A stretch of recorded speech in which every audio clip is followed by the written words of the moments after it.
Welcome to my channel. आज हम लोग क्लास 9 का जो चैप्टर है, चैप्टर नंबर 4 लीनियर इक्वेशंस इन टू वेरिएबल्स, इसके एक्सरसाइज 4.2 का क्वेश्चन नंबर 1 एंड 2 को सॉल्व करेंगे।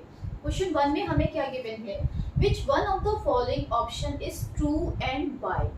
तो यहाँ पे हमें इक्वेशन गिवन है y is equal to 3x plus 5 है। हमें बताना है कि ये जो इक्वेशन है उससे हमें एक यूनिक सॉल्यूशन मिलेगा, ओनली 2 सॉल्यूशंस मिलेंगे, या हमें इनफाइनाइटली मैनी सॉल्यूशंस मिलेंगे। ठीक है, तो कौन सा ऑप्शन यहाँ पे करेक्ट है? देखिए, जब हमें यहाँ पे लीनियर इक्वेशन गिवन है y is equal to 3x plus 5। ओके, अगर हम यहाँ पे x की डिफरेंट वैल्यूज रखते हैं, यहाँ पे हमने x ले लिया एंड यहाँ पे y ले लिया, तो हम इक्वेशन को सॉल्व करते हैं। यहाँ पे अगर हमने x की वैल्यू 0 पुट कर ली है, तो यहाँ पे y की वैल्यू हमें क्या मिलेगी, 3 मल्टीप्लाई बाय 0 प्लस 5।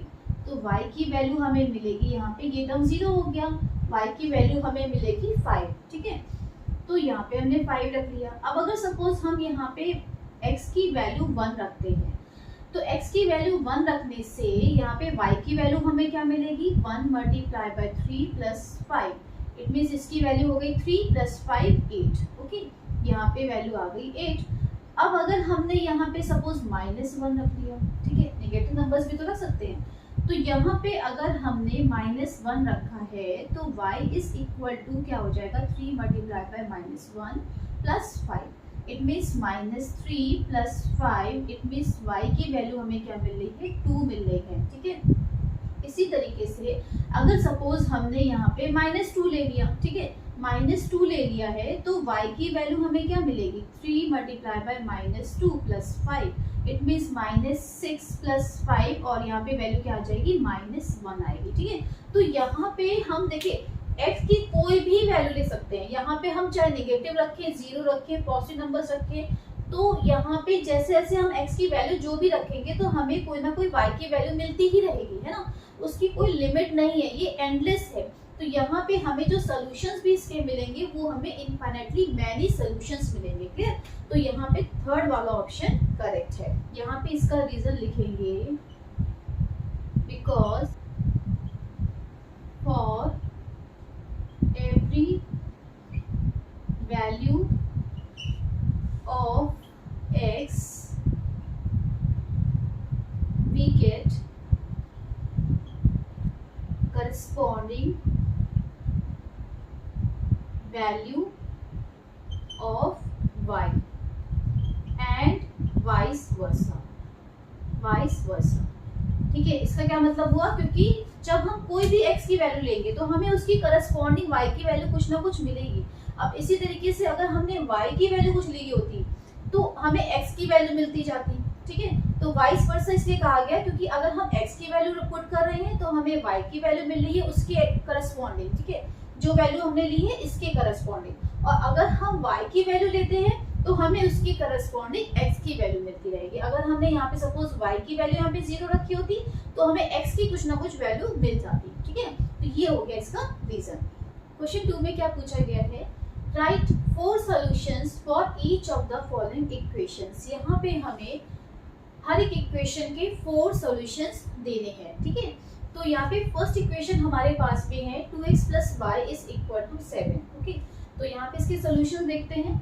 फर्स्ट में हम लोग टेबल बना लेते हैं इस तरीके से, जहाँ पे हमें x या y किसी की भी हम वैल्यू ले सकते हैं। यहाँ पे हमने x ले लिया यहाँ पे ऊपर एंड नीचे y ले लिया। अब यहाँ पे क्योंकि हमें 4 नंबर्स लेने हैं, 4 सॉल्यूशंस लेने, तो हमने इसके 4 पार्ट्स कर दिए। ओके, यहाँ पे क्या करेंगे, x की वैल्यू हमें डिफरेंट लेनी है तो हमें y की वैल्यू मिलती जाएगी, या अगर हम y की वैल्यू डिफरेंट लेते हैं तो हमें x की वैल्यू मिल जाएगी। क्लियर? तो यहाँ पे अगर हमने इसको 0 ले लिया है, suppose x is equal to 0, तो यहाँ पे y के टर्म में ये इक्वेशन क्या बनेगी, 7 माइनस 2x होगी। ठीक है, क्योंकि हमें x की वैल्यू लेनी है, हमने क्या किया, 2x को इधर शिफ्ट कर दिया। अब हम x की वैल्यू यहाँ पे रखते जाएंगे और y की वैल्यू हमें मिलती जाएगी। ठीक है, तो ए पार्ट में हमने x की वैल्यू क्या ली है, 0 ली है, तो y की वैल्यू हमें क्या मिलेगी, 7 माइनस 2 मल्टीप्लाई बाय 0। तो ये टर्म 0 हो गया, y की वैल्यू हमें 7 मिल गई। तो 0 पे हमें y की वैल्यू क्या मिल रही है, 7 मिल रही है।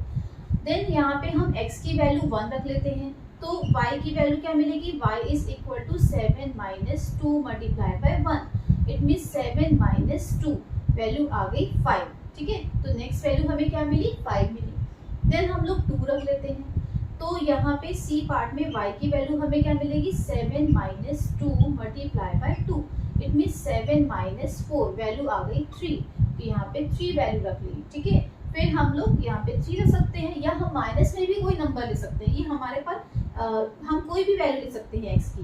ठीक है, तो y is equal to 7 minus 2 multiply by 3, it mean 7 minus 6, value आ गई 1। ठीक है, तो ये हो गए इसके 4 सॉल्यूशंस लिख लेते हैं। तो सॉल्यूशंस क्या मिले हमें यहाँ पे, सॉल्यूशंस में सबसे पहले देखिए, जब हमें x की वैल्यू पुट करी थी तो हमें x की वैल्यू 0 पुट करी थी, तो हमें y की वैल्यू 7 मिली थी। ठीक है, तो जब हम सॉल्यूशन लिखेंगे तो यहाँ पे फर्स्टली हम x का कोऑर्डिनेट रखेंगे। अगर हम इसको ग्राफ पे प्लॉट करेंगे ना, तो यहाँ पे फर्स्टली हम x का कोऑर्डिनेट रखते हैं, एंड ये हो गया हमारा y का कोऑर्डिनेट। ठीक है, तो फर्स्टली हम x का रखते हैं हमेशा पहले, देन हम y का रखते हैं। ओके, देन नेक्स्ट हमें क्या मिला है सॉल्यूशन, 1 एंड 5 का मिला है, तो नेक्स्ट ये हो गया। फिर थर्ड वाला हमें क्या मिला है, 2 एंड 3 पॉइंट्स मिले हैं, 2 एंड 3, देन हमें 3 एंड 1 का मिला है। ठीक है, भले ही हम अगर मान लीजिए यहाँ पे y की वैल्यूज रख रहे होते और हमें x की वैल्यूज मिल रही होती है, ठीक है, तो भी हम जब आंसर जब हम लिखेंगे तो फर्स्टली हम x वाला कोऑर्डिनेट रखते हैं, देन हम y वाला कोऑर्डिनेट रखते हैं। ठीक है, क्लियर, तो ये हो गया आंसर। सेकेंड इक्वेशन हमें गिवन है pi x plus y is equal to 9। Okay, तो पाई है लेकिन कोई प्रॉब्लम नहीं है, उसको हम लेंगे वैसे ही, यहाँ पे x वाले लिखने हैं, यहाँ पे y वाले टर्म से। ठीक है, 4 यहाँ पे इसके कॉलम्स कर लिए हमने, यहाँ पे एक और कॉलम बना लेते हैं, 4 कॉलम्स हो गए। ठीक है, यहाँ पे हमें x की वैल्यूज पुट करनी है, या अगर हम चाहे तो y की वैल्यूज पुट कर सकते हैं। तो यहाँ फर्स्टली हम लोग x की वैल्यू रखते हैं 0। ठीक है, तो y की वैल्यू हमें क्या मिलेगी, 9 माइनस, इस टर्म को हम इधर शिफ्ट कर लेते हैं, पाई x। ठीक है, तो हम वैल्यूज रखते जाएंगे और हमें y की वैल्यू मिलती जाएगी इजिली। तो यहाँ पे हमने वैल्यू 0 रखी, ए पार्ट में वैल्यू क्या रखी है, यहाँ पे 0 रखी है, तो 9 माइनस पाई मल्टीप्लाई बाय 0, ये टर्म 0 हो गया, y की वैल्यू हमें क्या मिली, 9 मिली है। ओके, देन हम लोग x की वैल्यू 1 रख लेते हैं, तो यहाँ पे y की वैल्यू क्या मिलेगी, 9 minus pi multiply by 1, it means 9 minus pi, 9 minus pi, तो ये वैल्यू आ गई 9 माइनस पाई, y की वैल्यू आ गई। देन c हम लेते हैं, यहाँ पे 2 वैल्यू रख ली हमने, तो y की वैल्यू हमें क्या मिलेगी, 9 minus pi multiply by 2, it means 9 minus 2 pi. Okay, तो ये वैल्यू हो गई 9 माइनस 2y। देन हम लोग यहाँ पे -1 रख लेते हैं, तो यहाँ पे d वाला सॉल्यूशन क्या होगा, y is equal to 9 minus pi multiply by -1।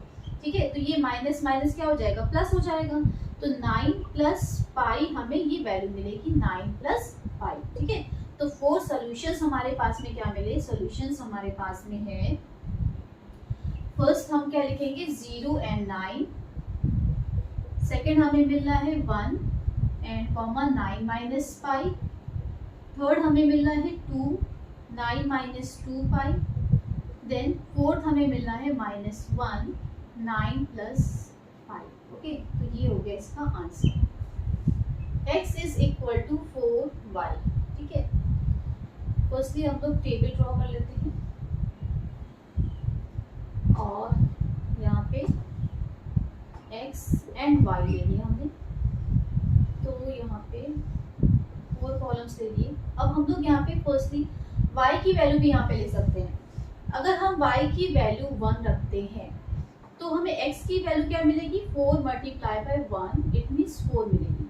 ठीक है, देन हम लोग y की वैल्यू -1 रख लेते हैं, तो x की वैल्यू हमें क्या मिलेगी, 4 मल्टीप्लाई बाय -1, इट मीन्स -4 मिलेगी।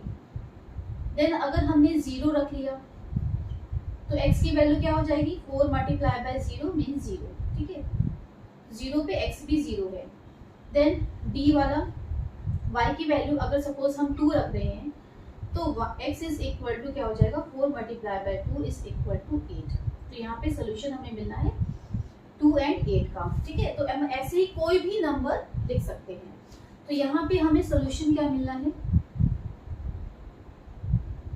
फर्स्ट में हमें मिलना है 4 1, ठीक है, देन -4 -1 0 0 एंड 8 2। ओके, सो ये हो गया आंसर। आई होप ये दोनों ही क्वेश्चंस आपको समझ में आए होंगे। अगर मेरी वीडियो पसंद आई है तो प्लीज लाइक जरूर दीजिएगा, और अगर मेरे चैनल पे आप नए हैं तो इसको सब्सक्राइब जरूर कीजिएगा, साथ ही बेल आइकन जरूर प्रेस कीजिएगा ताकि मेरी हर लेटेस्ट वीडियो आपको मिल सके। See you in the next video, till then bye bye.